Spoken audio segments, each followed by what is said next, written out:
Look at that. It's so beautiful. It's mid-March. The sun is shining bright. And I'm beekeeping. Just doing some chores. Checking out my nukes. And cleaning bottom boards. But I had I want to share a little word with you about reversing boxes. It's still a little early for that anyway here in Michigan. May is probably the more suitable time to do, or sorry, April, where I'm at in Southwest Michigan, is probably the better time to do it. But anyway, I wanted to share a little word with you about doing that and asking the question, should I reverse my boxes? A lot of people just assume you should. Some people say I never reverse my boxes, and if I was going to lean one way or the other, if I was going to make it so black and white, I would not reverse my boxes at all, personally. Now, there are people who've done it for 30 years that will reverse their boxes, and they swear by it.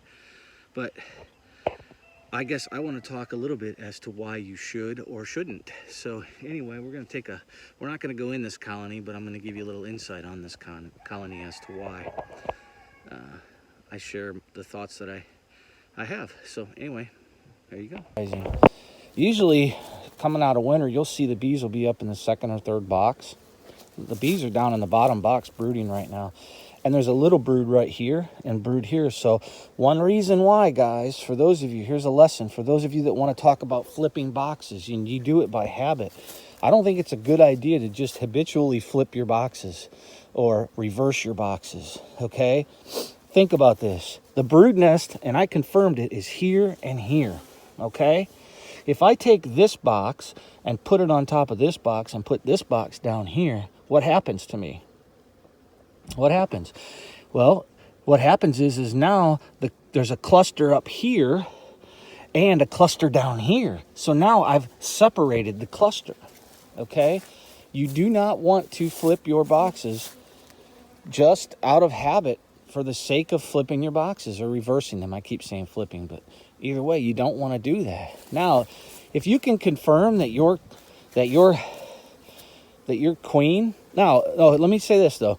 It probably wouldn't be a big issue if I took this box and put it on the bottom. In fact, it's not a horrible idea to do.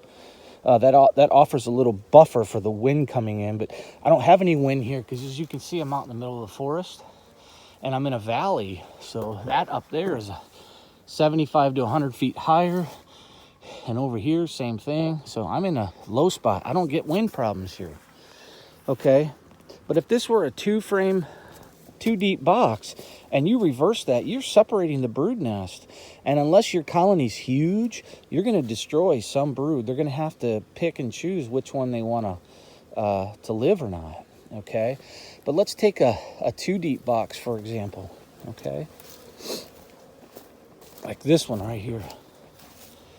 So this box right here, if all the brood is in the top box, you could certainly flip it, but it's still early in the season. We're only in mid-March right now.